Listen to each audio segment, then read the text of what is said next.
Miguel Fuentes had cleaned their offices for 5 years, invisible to everyone except the mop bucket and the midnight shadows of Reynolds Auto Tech. But when a $1 million engine prototype stumped every engineer in the building, when Gregory Reynolds offered $10,000 to anyone who could fix it, when the whole garage laughed at the old Mexican janitor who dared to speak up, that's when Miguel finally decided to stop hiding. He didn't want the money, he wanted one day in their R&D lab, one day to prove what they'd stolen from him 15 years ago. Gregory Reynolds thought he was calling a bluff when he accepted the bet. He had no idea he'd just handed the keys to his father's empire to the same man they'd destroyed, framed and forgotten. What happened next would expose the deadliest corporate conspiracy in automotive history and prove that sometimes the best person to take out the trash is the one who's been watching where all the bodies are buried. Have you ever wondered how many brilliant minds we pass by every day, dismissed because of their uniforms, their accents, or the color of their skin?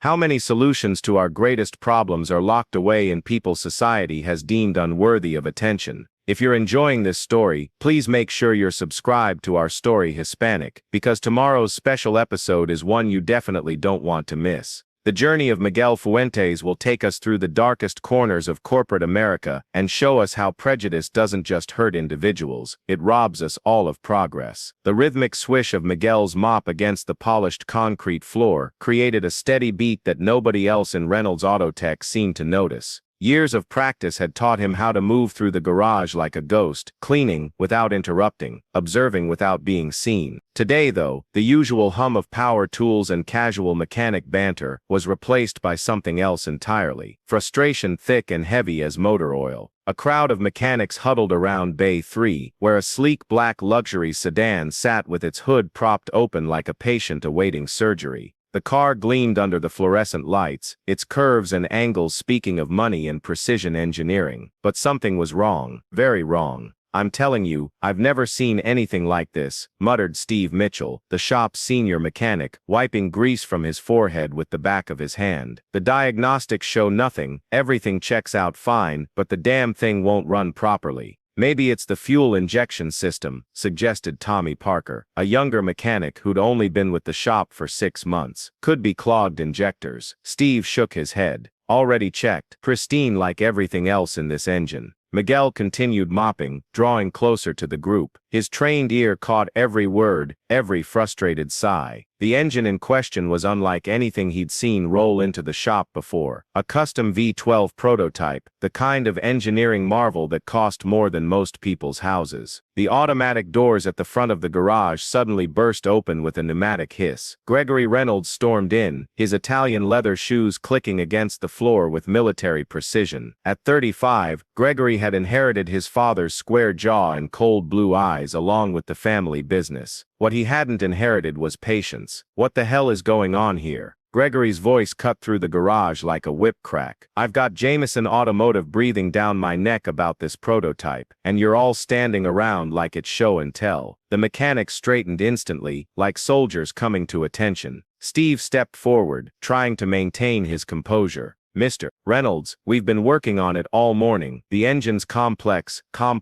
Gregory interrupted, his face reddening. "That's what I pay you for, to handle complex. This isn't some kid's Honda Civic with a bad spark plug. This is a $1 million prototype that needs to be running perfectly by Friday." Ana Diaz, the shop's only female engineer and one of the few Hispanic employees besides Miguel, cleared her throat. She was brilliant, with 2 degrees from MIT and a reputation for solving problems others couldn't. "Actually, Mr. Reynolds, I have a theory. The micro-valve system might be misaligned. If we look at the—" Gregory turned to her, a condescending smile spreading across his face. "A theory? That's cute, Anna. Maybe stick to what you know best, paperwork and coffee runs. Let the real mechanics handle this." The silence that followed was deafening. Anna's face flushed, but she held her ground, her dark eyes flashing with controlled anger. Miguel noticed her hands clench into fists at her sides. Marcus Johnson, eager to impress the boss, jumped in. "Don't worry, Mr. Reynolds, I got this. Just give me another hour, and I'll have her purring like a kitten." Gregory nodded approvingly. "That's what I like to hear. Initiative, not theories and guesswork." Marcus puffed up his chest and dove under the hood with renewed vigor. The other mechanics dispersed slightly, giving him room to work, while Gregory paced nearby, checking his Rolex every few minutes. Miguel moved his mop bucket closer, positioning himself where he could see into the engine bay. His eyes traced the complex arrangement of components, noting the unusual configuration of the cooling system, the placement of sensors, the routing of cables. Something tugged at his memory, a ghost of recognition. An hour passed, then another. Marcus's confidence gradually deflated, like a slow leak in a tire. Sweat dripped from his forehead onto the pristine engine block as he tried everything he knew, and some things he didn't. Well, Gregory demanded, his patience finally exhausted. Marcus emerged from under the hood, defeated. I don't know, boss. It's like the engine's fighting itself. Everything looks perfect, but it just won't cooperate. The tension in the garage ratcheted up another notch. Gregory's jaw worked silently, a vein pulsing at his temple. Miguel had seen that look before. Someone was about to get fired. Check the auxiliary rotation coil, Miguel said quietly, almost to himself. The words dropped into the silence like a stone into still water. Every head turned toward him. Miguel stood there with his mop, a 62-year-old Hispanic man in faded coveralls, speaking about advanced automotive engineering. The laughter started with Marcus, a nervous chuckle that spread through the group like a virus. Soon most of the mechanics were laughing, the tension breaking in waves of mirth. Did the janitor just try to tell us how to fix an engine? Marcus wheezed between laughs. Gregory's laugh was different, cold and sharp. Well, looks like everyone's an expert today. He walked over to Miguel, standing uncomfortably close. Tell you what, Miguel, since you seem to know so much about engines, why don't you take a shot at it? Miguel met his gaze steadily. I was just making an observation, Mr. Reynolds. No, I insist. Gregory's smile was predatory now. In fact, let's make it interesting. $10,000 says you can't fix this engine. What do you say, janitor? Want to earn some real money? The laughter died away. This wasn't funny anymore. This was cruel. Miguel set his mop aside carefully, considering. I don't need your money, Mr. Reynolds. Oh, too rich for you. No, sir. But if I fix this engine, I want something else. One full day of access to your R&D lab. That's all. The request was so unexpected that Gregory actually took a step back. The other mechanics exchanged confused glances. Why would a janitor want access to the R&D lab? Anna watched Miguel with new interest, noting the quiet confidence in his stance, the way his eyes had cataloged every component in that engine with a single glance. You're serious? Gregory said, more statement than question. Yes, sir. 48 hours to fix the engine. If I succeed, 1 day in the lab. If I fail, I'll work overtime for 6 months. No extra pay. Gregory's eyes narrowed, calculating. The humiliation value alone was worth it. When Miguel failed, and he would fail, it would serve as a perfect example to keep the rest of the staff in line. Deal, Gregory said, extending his hand. But let's move it to Bay 6. Don't want you disrupting the real work. Miguel shook his hand, his grip firm and calloused. Bay 6 will be fine. As the engine was wheeled to the forgotten corner of the garage, Anna lingered behind. Why are you doing this? She asked quietly. Miguel picked up his mop again. Sometimes the best way to clean up a mess is to understand what made it in the first place. She watched him walk away, pushing his bucket, seemingly unbothered by the impossible task he'd just accepted. The other mechanics were already making bets on how quickly he'd give up. Miguel reached Bay 6 and circled the engine slowly, like a sculptor examining a block of marble. He ran his fingers along the metal surfaces, feeling for imperfections invisible to the eye. Finally, he closed the hood gently and pulled out a battered notebook from his coveralls. This isn't just an engine, he whispered to himself, opening to a fresh page. His pencil moved across the paper with surprising speed, sketching diagrams and writing equations that would have looked at home in an aerospace engineering lab. The afternoon light slid through the grimy windows of Bay 6, casting long shadows across the floor. Miguel worked in silence, occasionally making notes, sometimes just sitting and staring at the closed hood, as if he could see through the metal.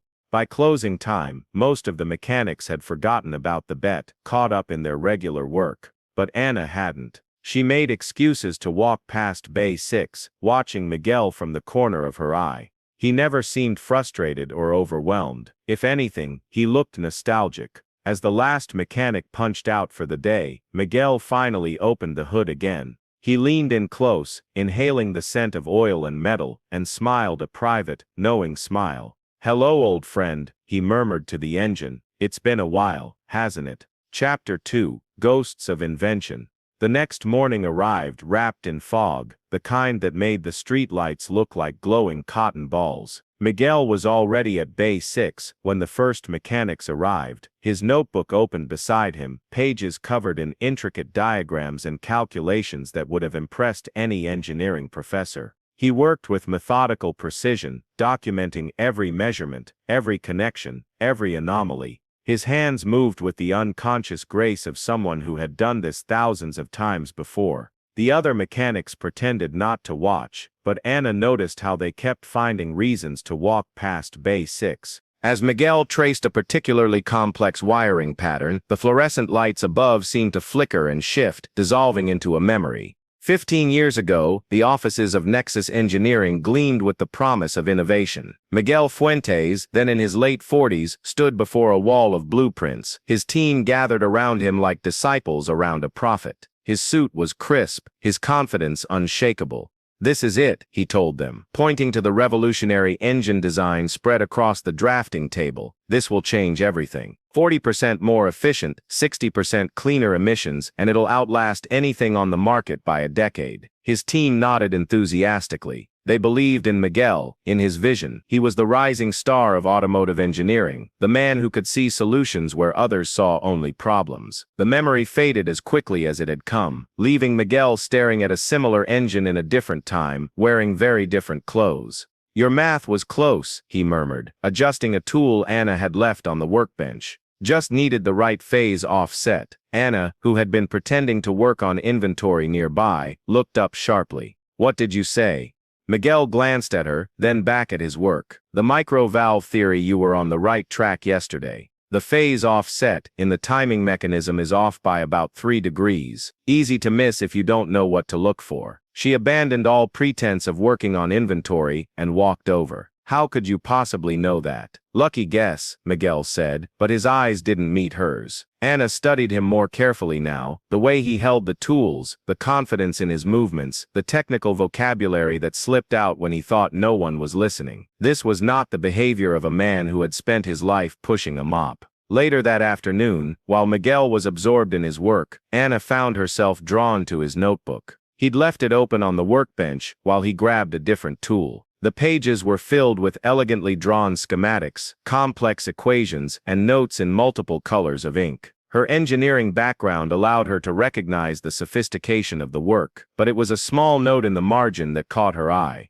"Original Concept 2006, patent pending." Her heart began to race. She flipped back through the pages, finding more dates, more references to patents and prototypes. Then she saw it, a diagram that looked remarkably similar to the V12 prototype Miguel was currently working on, but dated 16 years ago, long before Reynolds Autotech had filed their revolutionary design patents. "Find something interesting," Anna jumped. Miguel stood behind her, holding a torque wrench, his expression unreadable. "I'm sorry, I didn't mean to." "It's okay," Miguel said quietly, taking the notebook and closing it gently. "Curiosity is a good trait in an engineer. You're not just a janitor, are you?" Miguel's smile was sad. "I am now." Before Anna could press further, Marcus sauntered over, a smirk playing on his lips. "How's the voodoo engineering going, Miguel? You commune with the spirit of Henry Ford yet?" "Something like that," Miguel replied evenly, turning back to his work. Marcus laughed and walked away, but Anna lingered. That evening, after everyone else had left, she stayed behind, diving into the company's digital archives. She searched through patent histories, design documents, and corporate records, looking for any connection between Miguel and the mysterious engine designs. What she found made her blood run cold. Nexus Engineering acquired by Reynolds Corporation in 2008. Lead engineer, Miguel Fuentes. A series of revolutionary patents filed, then mysteriously withdrawn. A scandal involving alleged corporate espionage. Miguel's name dragged through the mud, his reputation destroyed. And overseeing the acquisition committee, Richard Reynolds, Gregory's father. "You're working late." Anna spun around in her chair. Miguel stood in the doorway of the office, his coveralls replaced with street clothes. "I could say the same about you," she replied quickly, minimizing the windows on her computer. Miguel walked in, his eyes taking in the screens before she could hide everything. "Ah, you found it." "Found what?" "The truth. Or at least part of it." He sat down heavily in a nearby chair. Richard Reynolds was a brilliant businessman. He knew how to spot talent, how to acquire it, and how to eliminate threats. "You designed that engine, didn't you? The original prototype?" Miguel nodded slowly. "Not just that one. A whole series. We were going to revolutionize the industry. Clean, efficient, affordable. But Richard had other ideas. He wanted the designs, not the designer. Especially not a Hispanic designer who might get too much credit, too much power. So they framed me. Sabotage, they called it. Said I was selling secrets to competitors. My own team testified against me. Threatened, bribed, who knows. By the time the dust settled, I was unemployable. My wife was sick, and we were losing our house. Anna felt sick, and now you're working for them, cleaning their floors. Life has a sense of irony, Miguel said with a bitter smile. But sometimes patience pays off. Sometimes the very thing they stole comes back to haunt them. Meanwhile, across town in his penthouse office, Gregory Reynolds was on the phone, pacing like a caged animal. "I don't care what it costs," he hissed into the receiver. "I want everything on Miguel Fuentes. Employment history, criminal record, parking tickets, everything. There's something off about him, and I want to know what it is." He hung up and stared out at the city lights, unease crawling up his spine. The way Miguel had looked at that engine, the confidence in his voice when he'd asked for lab access, it reminded him of something. A memory from childhood. His father, agitated, talking about an engineer who wouldn't stay buried. Back at the shop, Anna made a decision. She pulled out a flash drive from her desk drawer and began copying files, patent documents, design specifications, corporate communications from the Nexus acquisition. Her hands shook slightly as she worked. "You don't have to do this," Miguel said softly. "Yes, I do. What they did to you was wrong. What they're still doing is wrong." She handed him the flash drive. "This might help, but if I'm caught, I never knew you," Miguel finished for her. "Neither do I," Anna replied. The next morning, Miguel arrived to find his workbench disturbed, tools moved slightly, notebook pages out of order. Someone had been snooping. He smiled grimly and continued his work, making sure to keep his most important notes in his head, where no one could steal them. By midday, he had made significant progress. The engine was beginning to reveal its secrets, and what he found confirmed his suspicions. This wasn't just a copy of his original design, it was a corrupted version, modified to fail in specific ways, to create dependence on Reynolds Auto Tech for repairs and replacements. "Figured it out yet, Janitor?"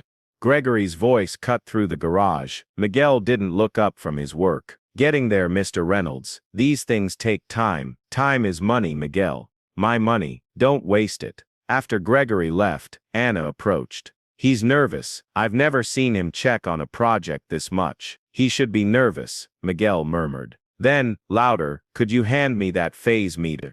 As she passed him the tool, their eyes met. In that moment, Anna saw not a janitor but an engineer, a teacher, a man who had lost everything and was finally getting a chance to reclaim a piece of it. "You're not really after the lab access, are you?" she asked quietly. Miguel's smile was enigmatic. "The lab is just a door, Anna. It's what's behind it that matters." The afternoon wore on. Marcus made a few more jokes, but they fell flat. The other mechanics had begun to notice the change in Miguel's work area. The professional-grade diagnostic equipment he'd somehow acquired, the advanced calculations on his whiteboard, the way he spoke to the engine like a doctor consulting with a patient. As the sun began to set, painting the garage in shades of orange and gold, Miguel made a notation in his book and sat back with a satisfied sigh. "One more day," he said to himself. "One more day, and then we'll show them what truth looks like." Anna watched from across the garage as Miguel carefully packed up his tools, treating each one with respect. She thought about the flash drive, about the documents she'd found, about the magnitude of the injustice that had been done, and she made a decision that would change everything.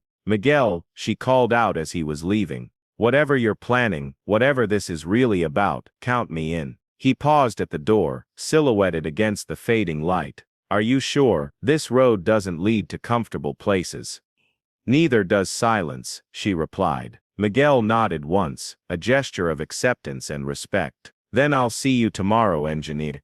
As he walked out into the gathering dusk, Miguel felt something he hadn't experienced in 15 years. Hope. Not just for vindication, but for justice. The engine in Bay 6 wasn't just a machine, it was evidence, a smoking gun made of steel and wire. Tomorrow, he would finish what he started. Tomorrow, the truth would begin its journey into the light. But tonight, he would go home to his small apartment, heat up a simple dinner, and plan the careful demolition of an empire built on lies. The ghost of his past was finally catching up with the present, and Miguel Fuentes was ready to introduce them properly. Chapter 3. Truth in the Machine. The morning air hung heavy with the promise of rain, as Miguel arrived at Reynolds Auto Tech for the third day of his challenge. He'd spent most of the night studying the documents Anna had given him, confirming his worst suspicions. But it wasn't until he removed the main control module from the V12 prototype that the full scope of the deception became clear.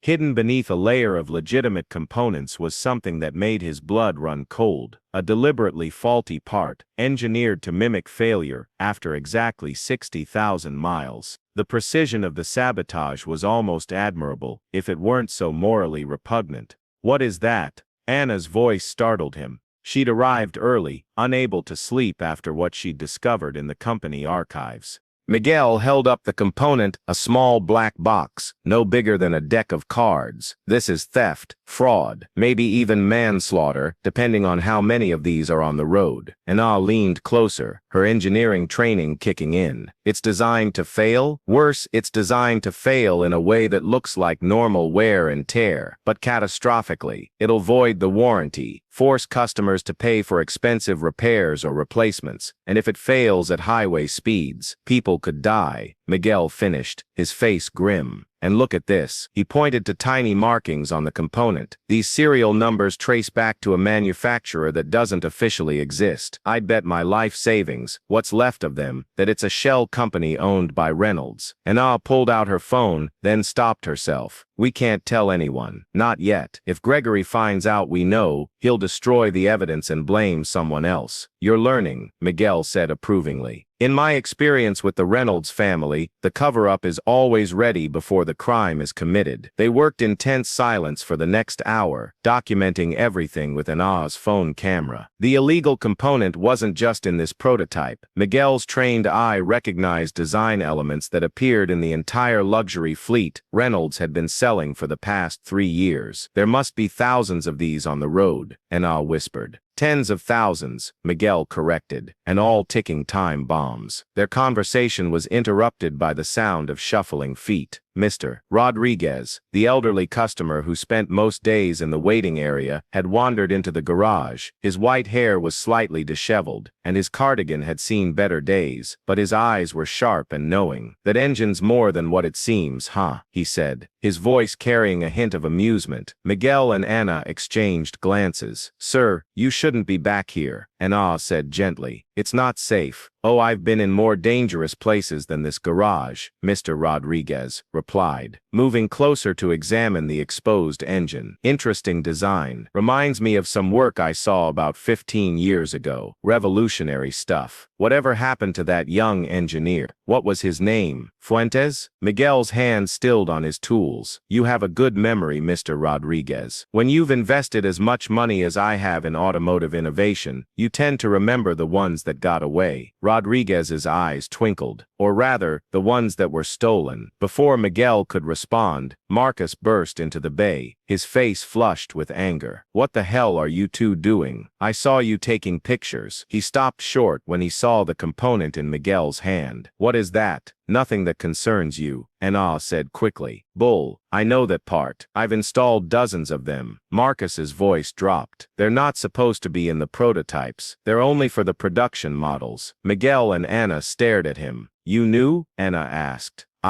I thought it was just a different supplier. Cheaper parts to increase profit margins, but..." Marcus stepped closer, examining the component. His face went ashen. "Oh God, this is what caused Jamie's accident." "Jamie?" Miguel prompted gently. "My friend. He was driving one of our cars when the engine just died on the freeway. He got rear-ended by a semi. Didn't make it." Marcus's hands were shaking. "The investigation said it was a freak malfunction. Bad luck." "It wasn't bad luck," Miguel said quietly. "It was murder." The word hung in the air like a death sentence. Marcus slumped against the workbench, the reality of what he'd been part of hitting him like a physical blow. "We have to stop this," he said finally. "We will," Miguel assured him. "But we need to be smart about it." He turned to Ana. "Can you access the employee record system?" "Why?" "I want to see who's been signing off on these component orders. This goes deeper than just Gregory." Ana nodded and headed for the office area. While she was gone, Miguel turned to Marcus.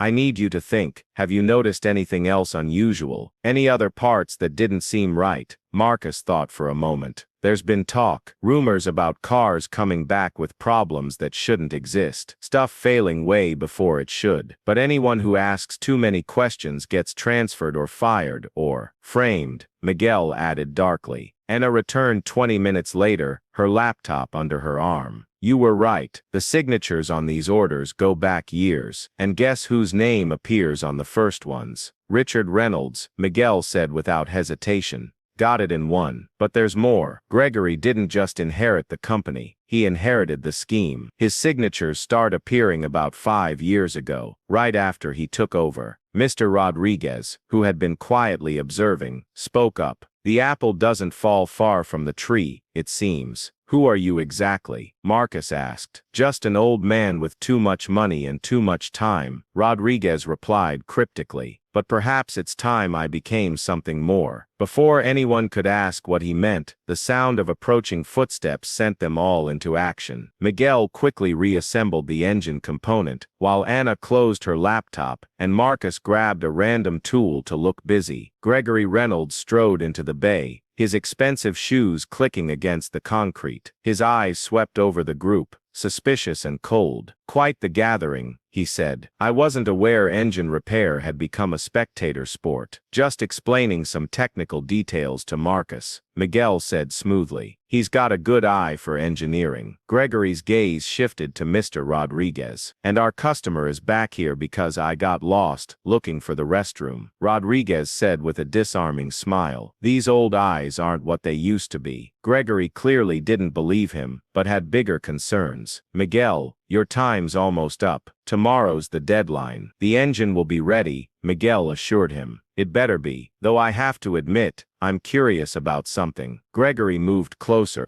his cologne overwhelming the scent of motor oil. "My father once told me about an engineer who thought he could outsmart us, thought he could use his knowledge against the company that made him." "You know what happened to him?" "No idea," Miguel said evenly. "He lost everything. His reputation, his career, his family, all because he couldn't accept his place in the world." Gregory's smile was predatory. "Just something to think about." After Gregory left, the group remained silent for a long moment. Finally, Mr. Rodriguez spoke. "That young man has no idea what's coming." "Neither do we," Ana pointed out. "We have evidence, but Gregory owns the judges, the police, probably half the city council." "Then we don't go through official channels," Miguel said. "At least not at first." He turned to Marcus. "How many cars have this component?" "Every luxury model built in the last 3 years. Maybe 20,000 units." "And how many have reached the failure point?" "Hard to say. Maybe a few hundred so far, but it's accelerating." Miguel nodded grimly. "Then we have work to do." Chapter 4. Conspiracy unraveled. That evening, after the shop had closed, the four conspirators met at Miguel's apartment. The small space was neat but sparse, with engineering textbooks lining one wall and framed patents on another, reminders of a life interrupted. They spread their evidence across the kitchen table: photographs, documents, component analyses, and a growing list of accidents that might not have been accidents at all. "We need more than this," Anna said. "We need to show the pattern, prove it's deliberate." Miguel nodded and pulled out a worn photo album. He flipped through pages of a younger man in a suit accepting awards, shaking hands with industry leaders. Then he stopped at a photo of himself with a beautiful woman, both smiling at the camera. "Elena," he said softly. "My wife. She died 3 years after we lost everything. Couldn't afford the treatment she needed." The room fell silent. Finally, Rodriguez spoke. "I knew Elena. She consulted on one of my projects years ago. Brilliant woman." Miguel looked up, surprised. "You knew her?" "I know many things, Mr. Fuentes, including the fact that you were on to something revolutionary before the Reynolds family destroyed you. I've been waiting 15 years for this moment." "What moment?" Marcus asked. "The moment when the truth finally has enough allies to defeat a lie." Miguel closed the album and stood up. "Tomorrow I'll finish repairing the engine. But tonight, we plan. We need to get this information to people who can't be bought or intimidated." "The internet," Anna suggested. "We could create an anonymous whistleblower account." "Too easy to discredit," Rodriguez said. "We need something more dramatic, more undeniable." "Like what?" Miguel smiled, for the first time since they'd started this conversation. "Like proving that a janitor can build a better engine than their entire engineering department combined." The next morning, Miguel arrived at work to find chaos. His careful workspace in Bay 6 had been destroyed, tools scattered, diagnostic equipment smashed, his precious notebook missing. Someone had taken a crowbar to his workbench, leaving deep gouges in the metal surface. "What happened?" Anna rushed over, taking in the destruction. "Someone doesn't want me to finish," Miguel said grimly, kneeling to pick up a shattered multimeter. "They're getting desperate." Marcus appeared, his face troubled. "I saw someone in here last night around midnight. I was driving by and saw lights on. When I came to check, they were already gone." "Security footage?" Anna asked. Marcus shook his head. "Already checked. The cameras were mysteriously offline from 11 p.m. to 1 a.m. Before they could discuss it further, Gregory's voice boomed across the garage. "Miguel Fuentes, my office, now." The walk to Gregory's office felt like a march to the gallows. Miguel had seen this play before. The false accusations, the manufactured evidence, the public humiliation. History was repeating itself. Gregory's office was a monument to inherited success. Photos of his father with celebrities and politicians, awards the company had won before Gregory was born, and a massive desk that seemed designed to make visitors feel small. "Sit down," Gregory ordered. Miguel remained standing. "What's this about?" "This is about you sabotaging a $1 million prototype." Gregory threw a manila folder on the desk. "We have reports that you've been tampering with the engine, installing unauthorized parts, potentially putting our entire project at risk." "That's ridiculous. I'm fixing your engine, not sabotaging it." "Really? Then explain this." Gregory pulled out a photograph of a component that Miguel had never seen before. "This was found in your work area last night. Our engineers say it could have caused catastrophic failure if installed." "That's not mine. I've never seen that part before." "Of course you haven't." Gregory's smile was cold. "Just like you'd never seen those stolen documents 15 years ago. Just like you weren't selling trade secrets to our competitors." Miguel felt his chest tighten. "You know that was a lie.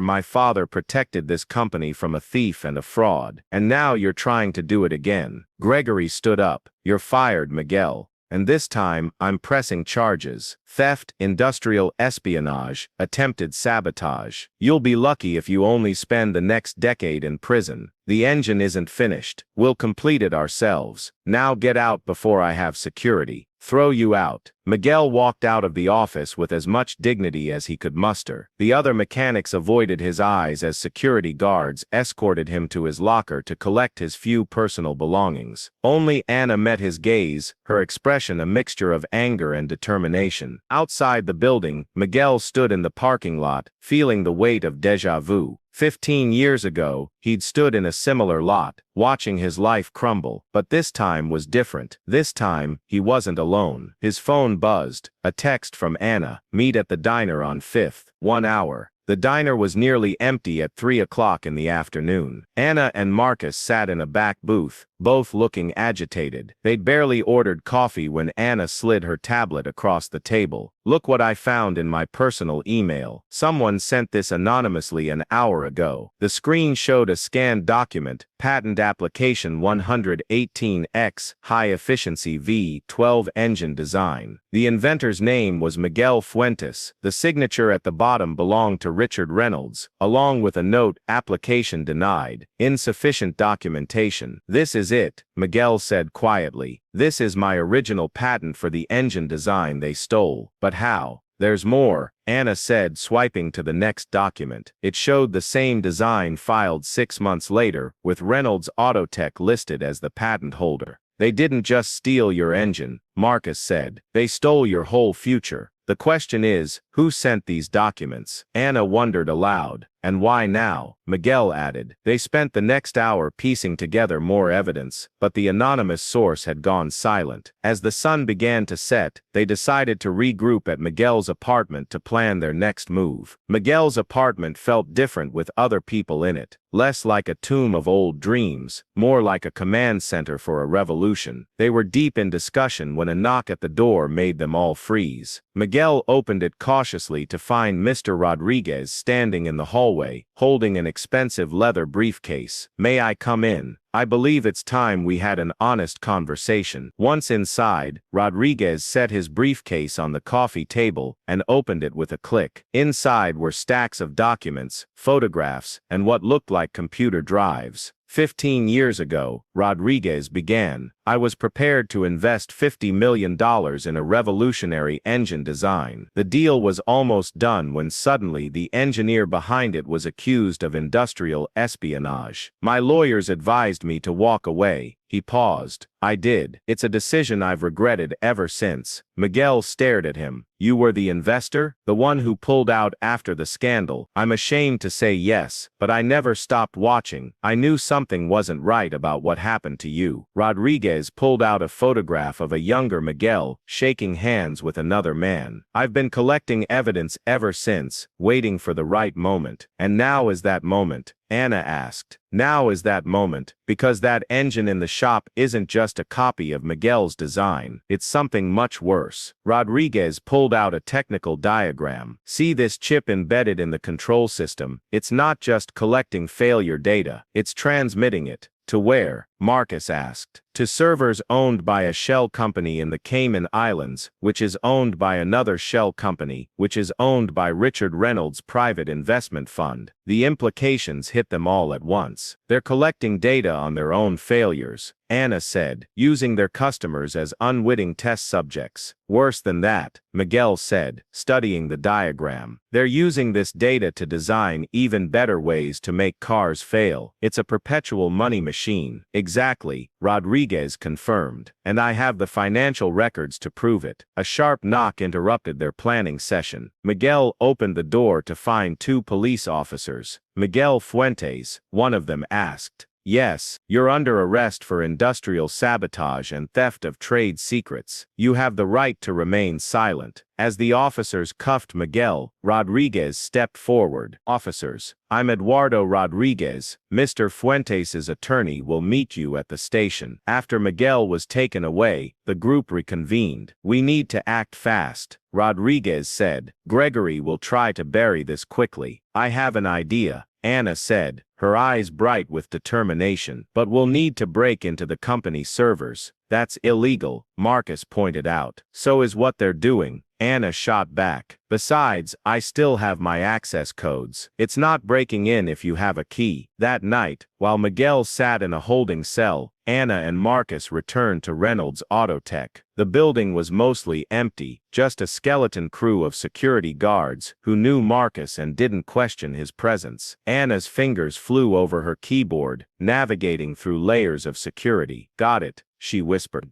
The smoking done. She downloaded everything: emails, financial records, design documents, test data from the illegal chips. It was all there, a comprehensive record of corporate malfeasance going back decades. As they were leaving, a security guard stopped them. Working late. Just forgot something in my locker, Marcus said smoothly. The guard nodded and let them pass. Outside, Anna clutched the portable drive containing their evidence. Now what? Now we go see Miguel's lawyer, Marcus said, and then we change the world. But when they arrived at Miguel's apartment to get Rodriguez, they found the door ajar. Inside, the place had been ransacked. Rodriguez's briefcase was gone, and so was Rodriguez. On the kitchen table was a note: back off, or the old man dies. Anna sank into a chair. They knew we were on to them. Marcus paced the small apartment. We can't back down now, not after everything. But they have Rodriguez, and we have the truth. Marcus picked up Miguel's notebook, the one that had gone missing from the shop behind a loose floorboard. This was in my car. Miguel must have put it there when he knew something was wrong. Anna opened it to the last page. There, in Miguel's neat handwriting, was a complete set of instructions for rebuilding his original engine design. At the bottom, he'd written, "The truth doesn't need a title, just time, torque, and determination." We finish what he started, Anna said firmly. But where? We can't go back to the shop. Marcus smiled slowly. I know a place. My uncle works at a machine shop in the industrial district. He owes me a favor. As they drove across town, Anna's phone buzzed with a text from an unknown number. Rodriguez is safe. Focus on the engine. The truth needs to be seen to be believed. A friend. Who do you think that is? Marcus asked. I don't know, but right now, we need all the friends we can get. They arrived at the machine shop to find it dark and quiet. Marcus's uncle let them in without asking questions, just handed them the keys and said, "Whatever you're doing, make it count." Inside, surrounded by tools and machinery, Anna and Marcus opened Miguel's notebook and began to work. They had less than 12 hours before Miguel's arraignment, 12 hours to build an engine that would prove everything. As Anna carefully assembled the first components, she thought about Miguel sitting in his cell, about Rodriguez, wherever he was being held, about all the people driving cars with ticking time bombs under their hoods. We're going to do this, she said aloud. Marcus nodded, adjusting a precision tool. For Miguel, for Jamie, for everyone they've hurt. Outside, the city slept, unaware that in a small machine shop, two young engineers were about to build the key to bringing down an empire of lies. The engine began to take shape, piece by piece, truth by carefully machined truth. In his cell, Miguel stared at the ceiling, remembering Elena's words from years ago. The truth always finds a way, Miguel. Sometimes it just needs better engineer. He smiled in the darkness. The truth had found its engineer.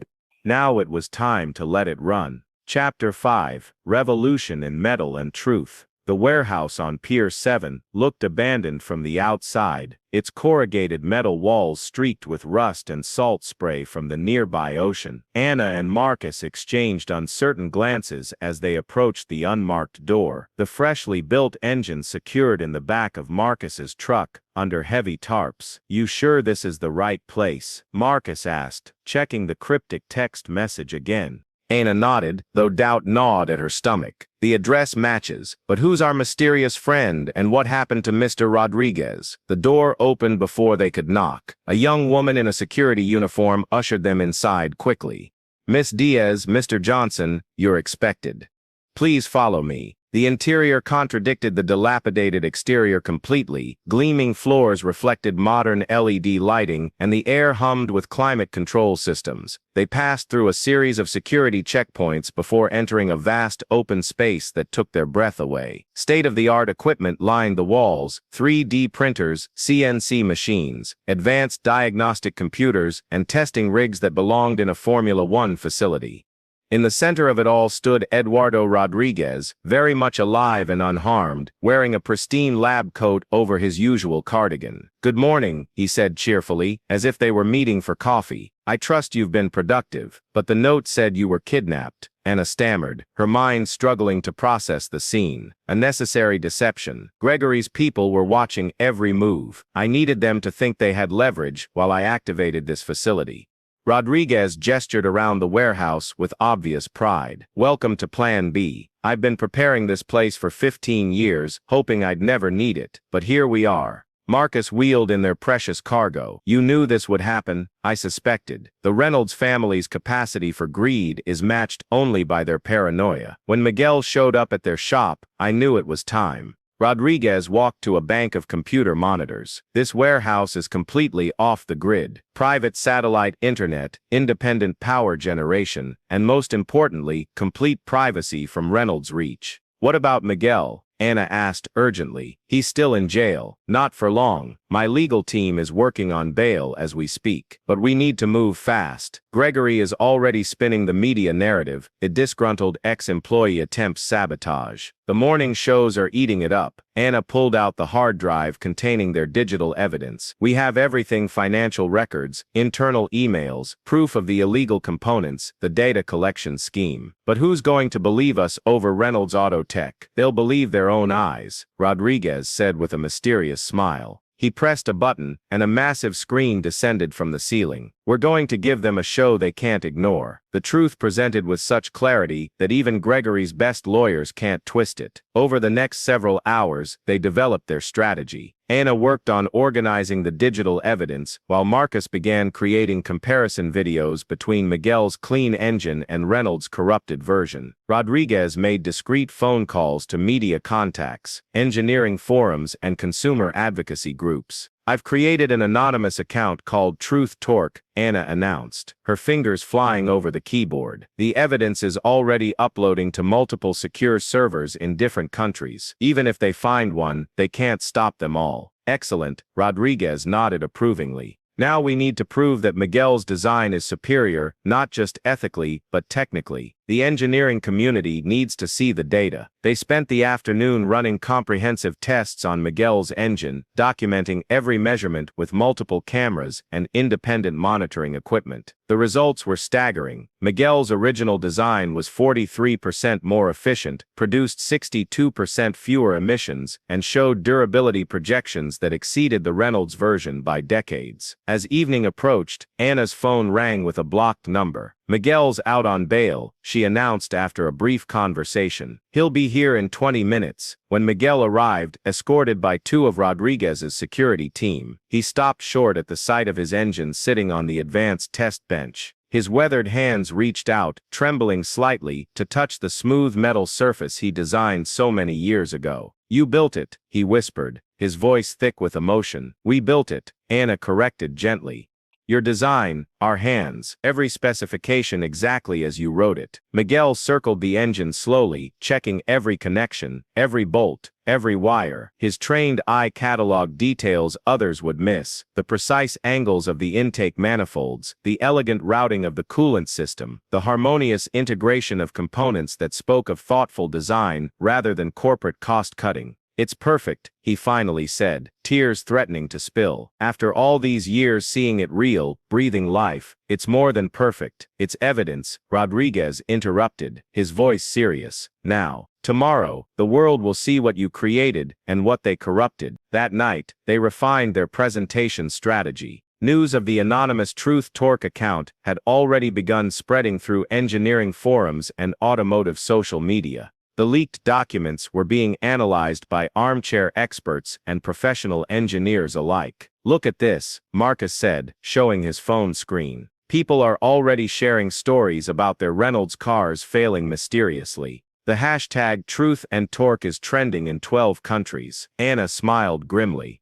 Gregory must be having a very bad night. As if summoned by his name, her phone buzzed with an incoming call from a blocked number. She answered on speaker. Miss Diaz. Gregory's voice was cold steel wrapped in silk. I'm disappointed. I thought you were smarter than this. Smart enough to see through your lies, she replied evenly. You're destroying your career. No one in this industry will hire you after this stunt. You'll be radioactive, untouchable. There won't be much of an industry left after people see what you've done. Gregory's laugh was harsh, brittle. You think you can bring down Reynolds Auto Tech with some doctored documents and a publicity stunt? We have the best lawyers money can buy, the best PR team in the business. By tomorrow afternoon, you'll all be discredited as conspiracy theorists and disgruntled former employees. We'll see about that, Anna said, and ended the call. Miguel had been listening quietly, his expression thoughtful. He's scared. Good. Fear makes people sloppy. Rodriguez pulled out a leather folder. Speaking of scared, I received this an hour ago. He showed them an emergency injunction filing. Reynolds is trying to prevent us from releasing any more information. They're claiming trade secret violations, industrial espionage, the works. Can they do that? Marcus asked anxiously. They can try, but my lawyers are better. And it's hard to claim trade secrets when the secrets were stolen in the first place. Rodriguez's smile was sharp. I've been preparing for this day for 15 years. They'll find I'm not easily intimidated. As midnight approached, they finalized their plan. Tomorrow morning at 9 sharp, they would hold a public demonstration. Rodriguez had arranged for independent engineers, respected journalists, and even a few professional racing drivers to attend. They would show the world 2 engines side by side, Miguel's original design and Reynolds' corrupted version. Get some rest, Rodriguez advised. Tomorrow changes everything. But sleep proved elusive. Anna found herself reviewing the evidence again, creating multiple backups, cross-referencing every claim. Marcus was on social media, reaching out to every mechanic he knew, spreading word about tomorrow's demonstration. And Miguel sat with his engine, making microscopic adjustments, lost in the work he'd been denied for 15 years.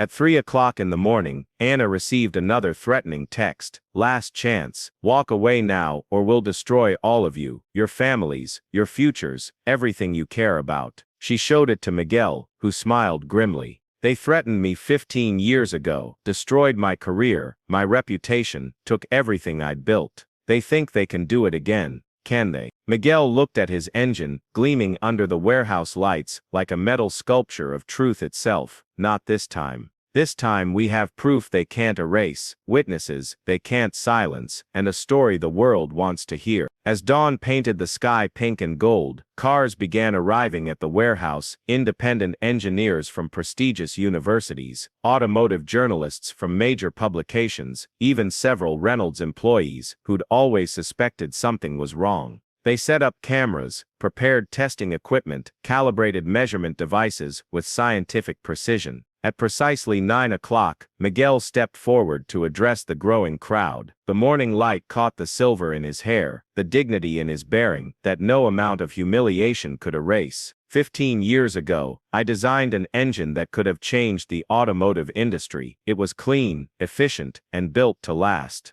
That engine was stolen from me, corrupted, turned into a tool for profit over safety, greed over integrity. He gestured to the 2 engines on display. Today you'll see the truth with your own eyes. They ran the tests side by side, every measurement projected on the massive screen for all to see. Miguel's engine purred like a contented cat, its emissions readings barely registering on the sensitive equipment. The Reynolds engine, the one they'd removed from the luxury prototype, ran rough, its performance obviously hampered by the illegal components designed to fail. A murmur ran through the crowd as the comparative data appeared on the screen. The difference wasn't just clear, it was staggering. Engineers pulled out calculators, double-checking the numbers, shaking their heads in disbelief. Then Anna stepped forward with her laptop. But performance isn't the only issue, she announced, her voice carrying clearly through the warehouse. She began showing the leaked documents, the evidence of deliberate sabotage, the data collection scheme, the web of shell companies designed to hide the truth.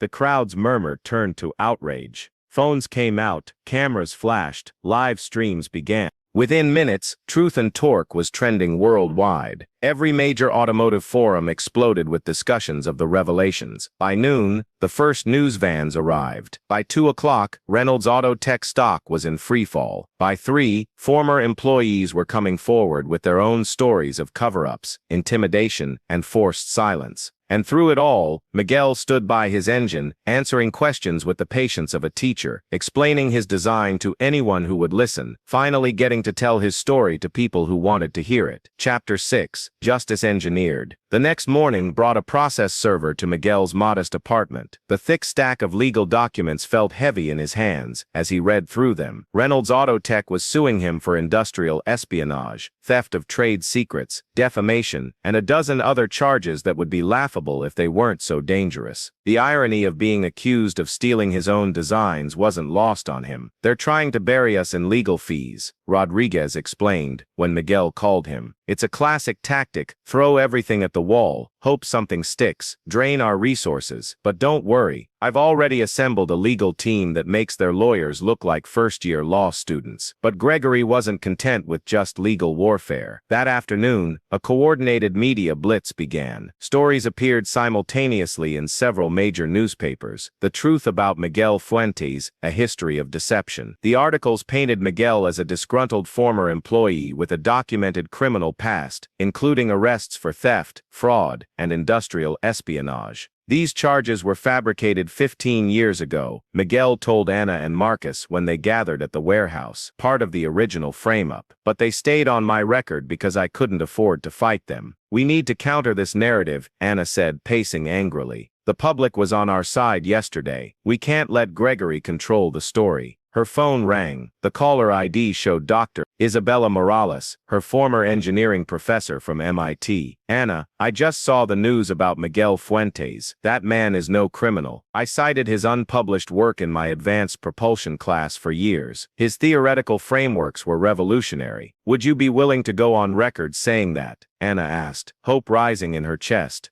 "Absolutely. In fact, I still have copies of his original research papers. He shared them at an academic conference before Reynolds buried him. They're time-stamped, peer-reviewed, irrefutable proof of his innovations." Anna felt a surge of hope.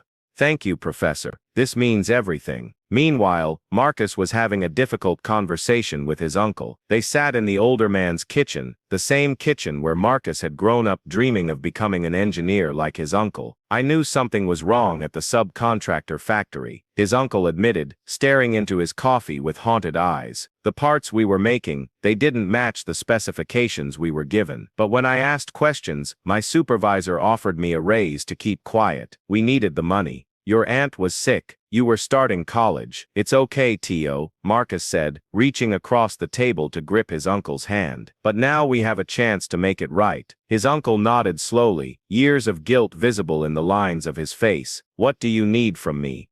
"The truth, on record, everything you know about the parts, the cover-ups, the threats." That evening, Gregory made his boldest move yet. He appeared on a primetime business news show, looking polished and confident in a $2,000 suit. "This is nothing but a smear campaign," he told the anchor smoothly. "Miguel Fuentes is a convicted criminal who's trying to extort money from our company. These so-called documents are obvious forgeries. The engine demonstration was staged. We have experts who will testify that the whole thing was an elaborate hoax." But even as he spoke, something extraordinary was happening online. The Truth Torque account had released a new batch of documents, including security footage from 15 years ago, showing Richard Reynolds meeting privately with the judge who had presided over Miguel's original case. The timestamp showed the meeting occurred 3 days before Miguel's surprise arrest. Independent auto journalists began acquiring Reynolds' cars, finding the illegal components exactly where Miguel said they would be. A popular automotive YouTube channel, with millions of subscribers, did a live teardown of a Reynolds luxury sedan, their cameras capturing every moment as they discovered the sabotage chip embedded in the engine control unit. Rodriguez leveraged his connections, arranging a public demonstration at the city's premier racetrack. Miguel's engine would power a modified sports car against a Reynolds-powered vehicle in a series of performance tests. "This is ridiculous," Gregory told reporters at the track, his composure beginning to crack. We're not going to dignify this circus with our participation. Afraid of a fair competition, one journalist called out. Gregory's face reddened, but before he could respond, one of his own test drivers stepped forward. Maria Hernandez, a veteran driver who'd been with the company for 20 years. "I'll drive," she said firmly. "Let's see what these engines can really do. The truth deserves a fair test." The race was no contest. Miguel's engine-powered car completed 20 laps with consistent performance, barely sipping fuel, producing minimal emissions. The Reynolds car managed 12 laps before experiencing mysterious technical difficulties, exactly the kind of failure the illegal components were designed to cause under high stress. The crowd watched in stunned silence as smoke poured from the Reynolds car's engine bay. The symbolism was impossible to ignore. Maria Hernandez climbed out of the smoking vehicle, pulled off her helmet, and walked directly to Miguel. "I'm sorry," she said, loud enough for the microphones to catch. "I've been driving these cars for years, telling myself the failures were normal. I should have spoken up."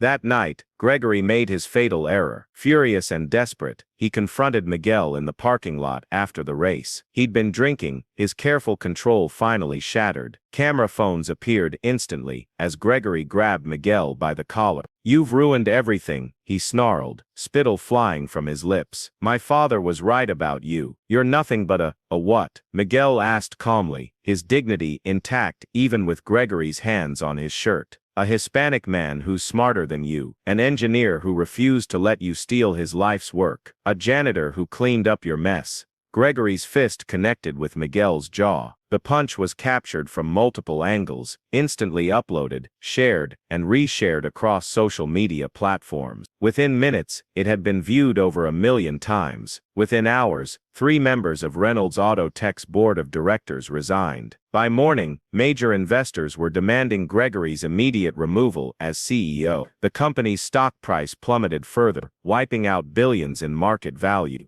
Anna uploaded her final report at midnight, a 100-page document detailing every aspect of the fraud, complete with evidence, testimonials, and technical analyses. She named names, cited dates, and provided irrefutable proof of the decades-long conspiracy. The report went viral immediately. Major news outlets around the world picked up the story. Former Reynolds employees came forward with their own experiences. Class action lawsuits were filed in multiple states. Consumer protection agencies launched investigations. 2 days later, federal agents raided Reynolds Auto Tech headquarters. Computers were seized, documents confiscated, accounts frozen. The investigation quickly expanded to include the SEC, FBI, and Department of Transportation. Gregory was arrested at a private airfield, trying to board a jet to the Cayman Islands. The footage of him being led away in handcuffs, screaming about conspiracies and betrayal, became the defining image of the scandal. During his perp walk, one reporter managed to get close enough to ask, "Do you have any comment on the allegations? This is all Miguel Fuentes' fault." Gregory shouted as officers pushed him into the police car. "That janitor ruined everything." The clip went viral with the caption, "When the janitor takes out the trash." Chapter 7. Engines of Change. A federal investigation revealed the true scope of the fraud. Reynolds Auto Tech had installed illegal components in over 300,000 vehicles. The data collection scheme had harvested information from millions of customers. The company had stolen dozens of patents, destroyed multiple careers, and potentially caused hundreds of accidents. Miguel's name was cleared in a series of public hearings. The old charges were expunged from his record. Engineering organizations that had shunned him for 15 years now competed to have him speak at their conferences. Anna received job offers from every major automotive company in the world: Tesla, BMW, Toyota. They all wanted the engineer who had exposed the biggest fraud in automotive history. But when a group of ethical investors approached her about starting a new kind of automotive innovation firm, she knew what her answer would be. "I'll do it on one condition," she told them. "Miguel Fuentes is my chief engineer." Marcus's uncle came forward publicly, testifying about the pressure to stay quiet about faulty parts. His emotional testimony led to investigations at dozens of Reynolds subcontractor factories. Father and son worked together to establish a non-profit organization dedicated to protecting whistleblowers in the automotive industry. Eduardo Rodriguez called a press conference at the warehouse that had served as their base of operations. Standing beside Miguel's engine, now polished and displayed like the work of art it was, he announced the creation of the Miguel Fuentes Engineering Innovation Center. This facility will provide resources, equipment and support to engineers and inventors who might otherwise be silenced by corporate interests, he declared.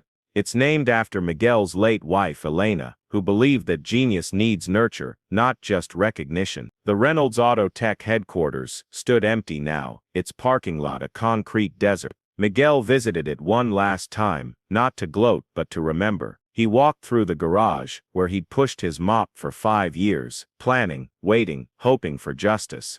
In Bay 6, someone had left a handmade sign. This is where the truth began. Miguel smiled and walked away, leaving the ghosts behind. Outside, Anna and Marcus waited by the car. They had a meeting with the architects designing their new facility. Ready? Anna asked. Ready? Miguel replied. Let's go build something better. As they drove away, Miguel looked back once more at the building that had been both his prison and his battlefield. In the end, he'd cleaned up the biggest mess of all, not with a mop, but with the truth. And the truth, as engineers knew better than anyone, had excellent torque. Misters, the video of Gregory Reynolds punching Miguel Fuentes had been viewed over 50 million times across various platforms. News outlets replayed it hourly, each time adding more context about the growing scandal. But the punch was just the beginning of Gregory's downfall. Within 72 hours of his arrest, 3 former Reynolds Autotech executives approached federal investigators with immunity deals. They brought with them hard drives full of incriminating emails, recorded conversations, and financial documents that painted a picture of corporate corruption spanning 2 decades. We always knew it was wrong, testified James Wheeler, former VP of Quality Control, his hands shaking as he spoke to the congressional committee. But Richard Reynolds, and later his son Gregory, made it clear that our families would be destroyed if we talked. They had private investigators following our children to school. They knew which nursing home my mother lived in. They owned judges, police chiefs, even state senators. The testimony was explosive. Wheeler revealed how the illegal components were manufactured in a secret facility in Mexico, smuggled across the border in shipments marked as agricultural equipment, and installed in vehicles during the final assembly stage. Only a handful of executives knew the full scope of the operation. As Wheeler spoke, Anna sat in the gallery, taking notes. Beside her, Marcus's uncle, Javier Washington, waited for his turn to testify, his hands clasped tightly in his lap, knuckles white with tension. "You okay, Mr. Washington?" Anna whispered. "I should have spoken up years ago," he replied, his voice heavy with regret. "All those people who died in accidents, their blood is on my hands too. You're speaking up now. That's what matters." When Javier took the stand, his testimony provided the human element that turned public opinion from mere outrage to genuine fury. He spoke about his friend who died when his Reynolds sedan mysteriously lost power on the highway, about the single mother down the street whose car caught fire in her driveway, nearly trapping her children inside, about the countless workers who knew something was wrong but were too afraid to speak. "They didn't just steal from Miguel Fuentes," Javier said, his voice growing stronger. "They stole from all of us, our safety, our trust, our dignity. They turned us into accomplices in our own exploitation." Meanwhile, Eduardo Rodriguez had been busy with media appearances of his own. On a popular morning show, he revealed the full extent of his involvement with Miguel's original designs 15 years ago. "I was prepared to invest $50 million in Miguel Fuentes' revolutionary engine technology," Rodriguez explained to the host. "The initial tests were remarkable. We were looking at a transformation of the entire automotive industry, cleaner, more efficient, more reliable engines that could have saved millions of tons of carbon emissions." "What happened?" the host asked. "Richard Reynolds happened. He couldn't stand the idea of a Hispanic engineer revolutionizing the industry. He didn't just want Miguel's designs, he wanted to ensure Miguel would never be a threat to Reynolds' dominance. So he orchestrated one of the most comprehensive character assassinations I've ever seen." Rodriguez pulled out a folder of documents, I have here the original investment contracts, test results, everything. I kept it all, waiting for the day when the truth could finally come out. Back at the Elena Fuentes Engineering Innovation Center, still under construction but already operational, Miguel was dealing with his own media storm. Reporters from around the world wanted interviews, photographs, his life story. He'd gone from invisible janitor to international symbol of justice in a matter of days. "Mr. Fuentes, how does it feel to finally be vindicated?" asked a reporter from the BBC. Miguel paused, choosing his words carefully. "It feels necessary, not just for me, but for everyone who's been silenced by power. The custodians, the maintenance workers, the secretaries, all the people these corporations think are invisible. We see everything. We know where the bodies are buried." "Will you be pursuing additional legal action against Gregory Reynolds?" "I'm more interested in building than destroying. We have work to do." That work was already beginning. Anna had assembled a team of engineers who'd been fired or blacklisted by major automotive companies for asking too many questions. They gathered in the Innovation Center, sharing stories and ideas, finally free to pursue ethical innovation. As Anna was explaining their first project, a modular engine design that could be easily repaired instead of replaced, her phone buzzed with an alert. The Truth and Torque social media account had received a massive data dump from an anonymous source. "Guys, you need to see this," she called out. The team gathered around her laptop as she opened file after file, internal Reynolds communications going back 25 years, detailed plans for the systematic destruction of competing technologies, lists of politicians and regulators on the company payroll, evidence of similar schemes in other industries. "This is bigger than just automotive," Marcus said, scrolling through the documents. They were planning to expand into aerospace, medical devices, even military contracts, all using the same model. "Steal innovation, destroy the innovator, build in planned obsolescence, control the regulators," Anna added. Miguel studied one particular document, a memo from Richard Reynolds to his son, dated 10 years ago. "Remember, Gregory, we don't sell cars, we sell controlled failure. The more they break, the more they need us. Never let them build anything that lasts." "We need to get this to the feds," Marcus said. "Already on it," Anna replied, uploading the files to a secure server the FBI had provided. The next morning brought even more explosive news. Gregory Reynolds, from his jail cell, had attempted to orchestrate the intimidation of witnesses. Prison phone recordings captured him, directing his remaining loyal employees to visit the families of those testifying against him. The recordings were leaked within hours. Public outrage reached new heights when people heard Gregory coldly discussing whether threatening someone's children or elderly parents would be more effective. By noon, Gregory's lawyer had quit. By evening, 3 more Reynolds executives had been arrested. The company's stock was delisted from the exchange, its value essentially zero. At a press conference, the Attorney General announced the expansion of the investigation. "This is not just about Reynolds Auto Tech anymore. We're looking at a pattern of corporate criminality that touches multiple industries: the theft of intellectual property, the deliberate endangerment of consumers, the corruption of public officials. It all points to a system that rewards sociopathy over innovation." That evening, Miguel received a call from an unknown number. The voice on the other end was elderly, distinguished, and familiar. "Mr. Fuentes, this is retired Judge Harold Patterson. I was the judge in your case 15 years ago." Miguel's grip tightened on the phone. "I remember. I need to tell you something. Richard Reynolds had evidence of my son's drug problems. He threatened to destroy my family if I didn't railroad you. I've lived with that guilt every day since. I want to make this right. I want to testify." After the call, Miguel sat alone in his office, processing this final piece of the puzzle. Anna found him there an hour later, staring out the window at the city lights. "You okay?" she asked. "For 15 years I wondered if I was crazy, if maybe I had done something wrong and just didn't remember it." To hear him admit it validates everything you knew was true. Miguel nodded. "We need to make sure this never happens again, not just in automotive, but everywhere. The Innovation Center isn't enough. What are you thinking? A network. Innovation centers in every major city, safe havens for inventors and engineers, places where ideas are protected, not stolen, where ethics matter more than profits." Anna smiled. "That's going to take a lot of money. I know someone who might help with that." The next day, Eduardo Rodriguez announced the creation of the Fuentes Innovation Network, with an initial endowment of $500 million.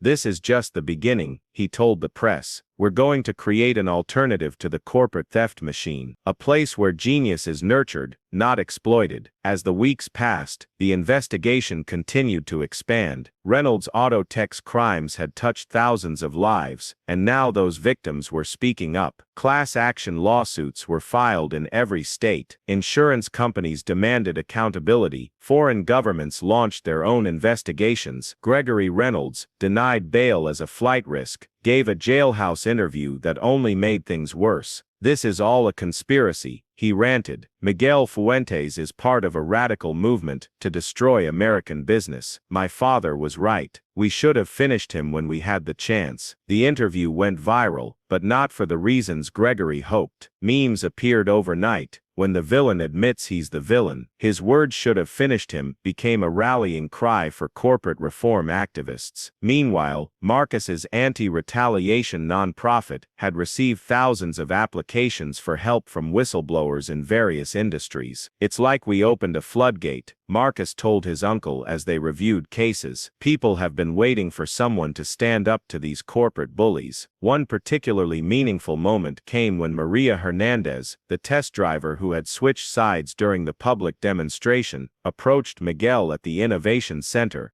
"Mr. Fuentes, I wanted to apologize again," she said. "I drove those cars for 20 years. I knew something was wrong, but I was afraid." "You stood up when it mattered," Miguel replied. "That takes courage. I want to help. I know every test driver, every mechanic who had doubts. They'll talk to me."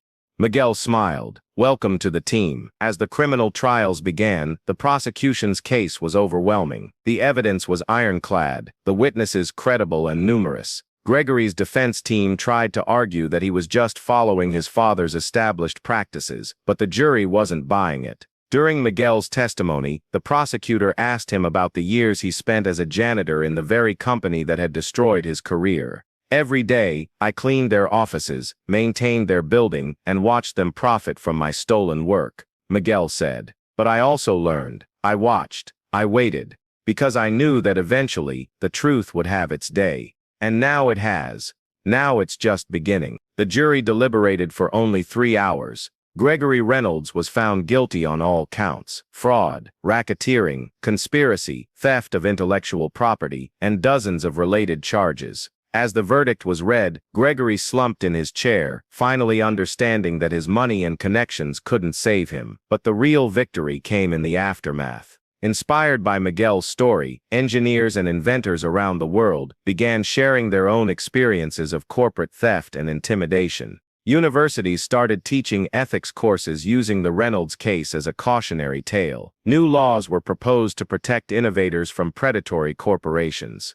At the official opening of the Elena Fuentes Engineering Innovation Center, Miguel stood before a crowd of young engineers, students, and fellow innovators. Ana and Marcus flanked him on the stage, while Eduardo Rodriguez sat in the front row, beaming with pride. "Innovation isn't just about creating new things," Miguel told the audience. "It's about creating a new way of doing things. A way that values people over profits, truth over power, integrity over expediency." He paused, looking out at the eager faces before him. "For 15 years, I pushed a mop in the very building where my dreams were stolen. Some might see that as defeat. I saw it as preparation. Every floor I cleaned, every trash can I emptied, I was learning patience, learning to see what others overlooked, learning that dignity isn't in your title but in your character." The applause was thunderous, but Miguel raised his hand for quiet. "This center isn't named after me. It's named after my wife Elena, who never lost faith, even when I did. She used to say, 'Miguel, genius doesn't need a title, just time, truth, and torque.' She was right.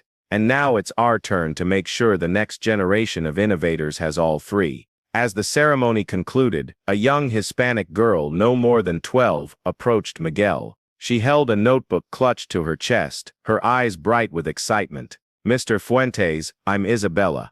I want to be an engineer like you." Miguel knelt down to her level. "You already are an engineer, Isabella. You just need to keep asking questions, keep exploring, keep building. But what if someone tries to steal my ideas?" Miguel smiled. That's why we built this place. So you'll never have to hide your light. So you can shine as bright as you want. As Isabella walked away, Ana touched Miguel's shoulder. Ready for the next chapter? Miguel stood, his eyes scanning the room full of possibility. I've been ready for 15 years. The sun was setting over the city as they walked out of the Innovation Center. In the distance, the abandoned Reynolds Auto Tech building stood dark and empty, a monument to greed's inevitable failure. But here in this new space, lights were coming on, machines were humming, and dreams were taking shape.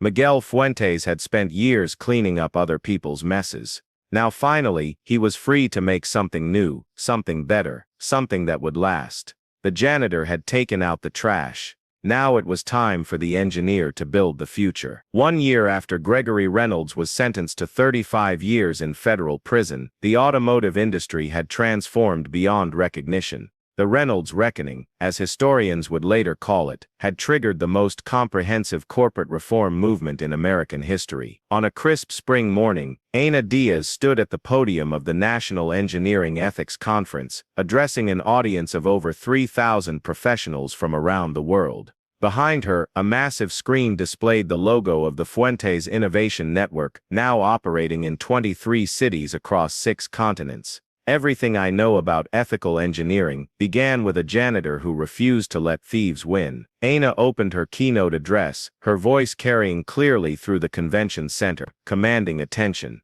Miguel Fuentes taught me that innovation without integrity is just clever theft, that genius without ethics is merely sophisticated predation. In the front row, Miguel sat quietly, uncomfortable with the attention but proud of what Ana had become. Beside him, Eduardo Rodriguez scribbled notes for his upcoming book about the Reynolds scandal and its aftermath.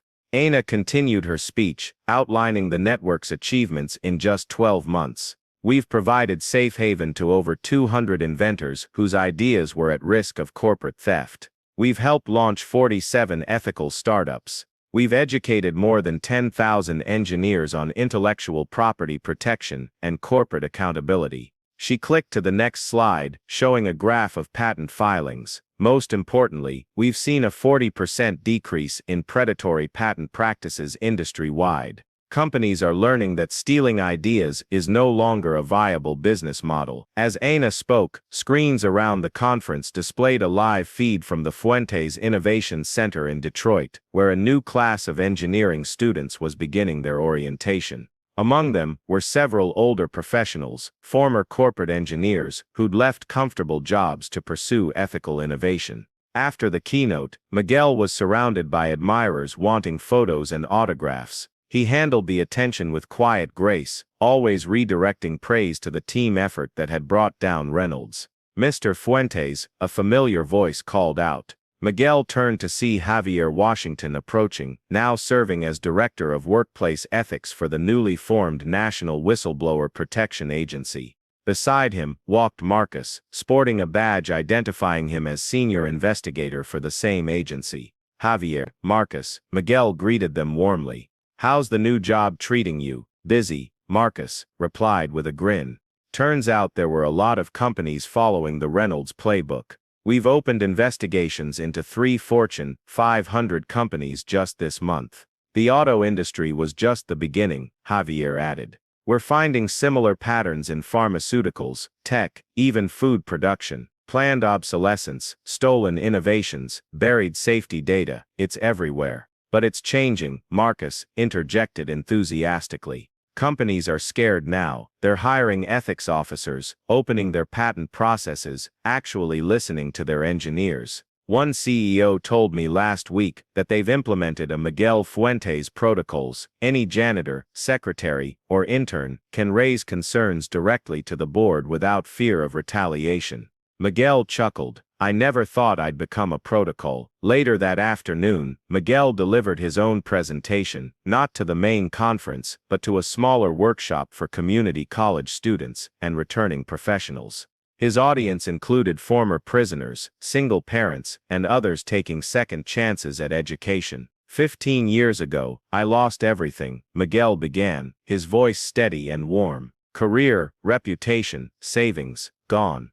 I won't lie to you, those were dark years. Pushing a mop while watching others profit from your ideas, it tests your soul. He paused, making eye contact with individuals in the audience. But here's what I learned in that darkness. Genius isn't about having the right degrees or connections. It's about seeing solutions where others see problems. It's about refusing to accept that's just how things are as an answer. A hand shot up. A middle-aged woman with graying hair spoke. Mr. Fuentes, I'm 47 years old, working 2 jobs while taking night classes. Sometimes I wonder if I'm too late to make a difference. Miguel smiled. I was 47 when they destroyed my career. I was 62 when I finally got justice. Innovation doesn't have an expiration date. Neither do dreams. The workshop continued for 2 hours, with Miguel sharing practical advice about protecting intellectual property, building support networks, and maintaining integrity in hostile environments. By the end, several participants were in tears, inspired by the possibility of second chances. That evening, a gala dinner celebrated the first anniversary of the Fuentes Innovation Network. The ballroom sparkled with crystal chandeliers, but Miguel had insisted the event remain accessible. Tickets were priced affordably, with many given free to students and community members. Gregory Reynolds' name came up only once during the dinner, when the Attorney General gave remarks about the ongoing legal reforms inspired by the case. Mr. Reynolds is currently teaching fellow inmates basic literacy skills as part of his sentence, she noted. It seems even he is capable of contributing something positive when properly motivated.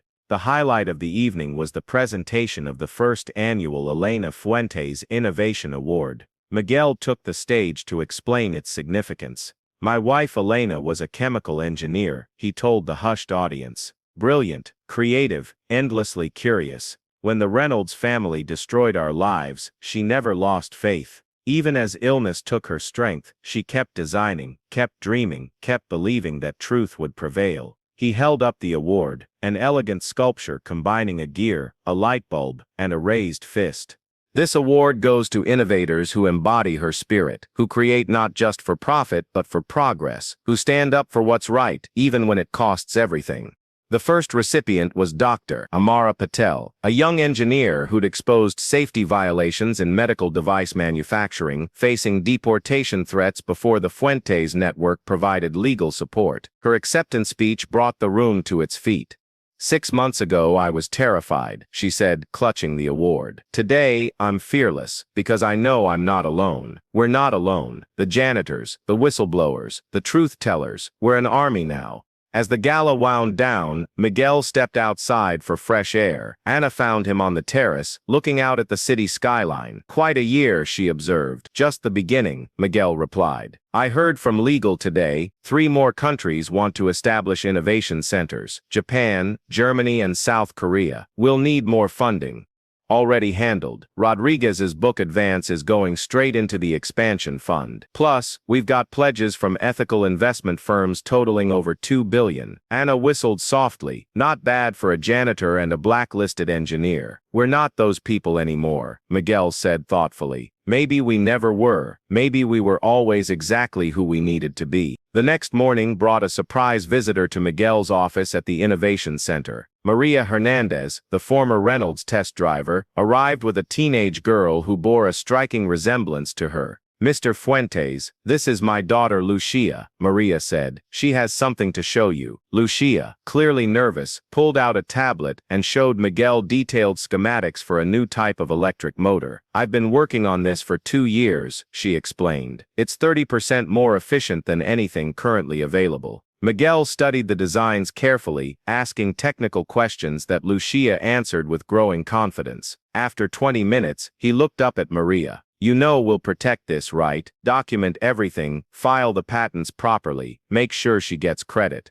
Maria's eyes glistened. That's why we're here. I don't want her to go through what you did.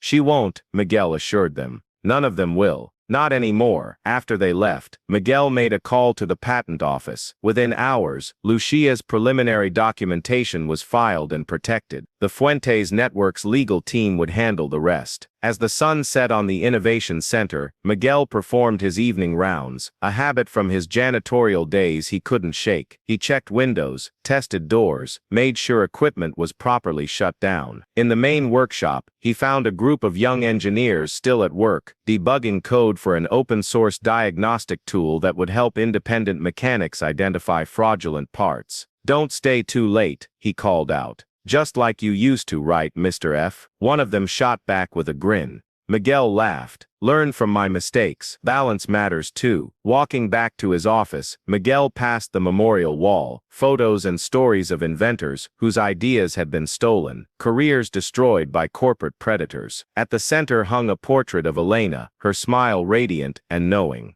Beside her picture, someone had recently added a plaque with her words, "Genius doesn't need a title, just time, truth, and torque." Miguel touched the plaque gently, then continued to his office, where tomorrow's challenges waited. There were still battles to fight, still systems to change, still dreams to protect. But tonight, for just a moment, he allowed himself to feel something he hadn't experienced in 15 years, peace. Not the peace of surrender, but the peace of purpose fulfilled. The janitor had become the guardian, the victim had become the protector. The silenced had become the voice for others. In laboratories across the city, young engineers worked late, secure in the knowledge that their innovations were safe. In boardrooms, executives thought twice before stealing ideas, knowing the consequences had teeth. In schools, children learned that integrity and innovation went hand in hand. And in a small office overlooking it all, Miguel Fuentes prepared for tomorrow's work, knowing that the mess he'd spent 15 years cleaning had finally been swept away for good. The truth, as it turned out, had excellent torque, indeed. As midnight approached, Miguel's computer chimed with a message from a young inventor in Seoul. "Mr. Fuentes, I need help. My employer is trying to claim my hydrogen fuel cell design. I found your contact through the network. Can you help me?" Miguel smiled and began typing his response. "Yes, I can help. Here's what we're going to do." The future was calling, and Miguel Fuentes was ready to answer. What hidden talents are being overlooked in your own life? Whose genius might you be dismissing simply because of their title or position? If this story of justice and redemption moved you, hit that like button and subscribe to our story Hispanic for more powerful tales of underdogs who changed the world with courage, persistence, and truth.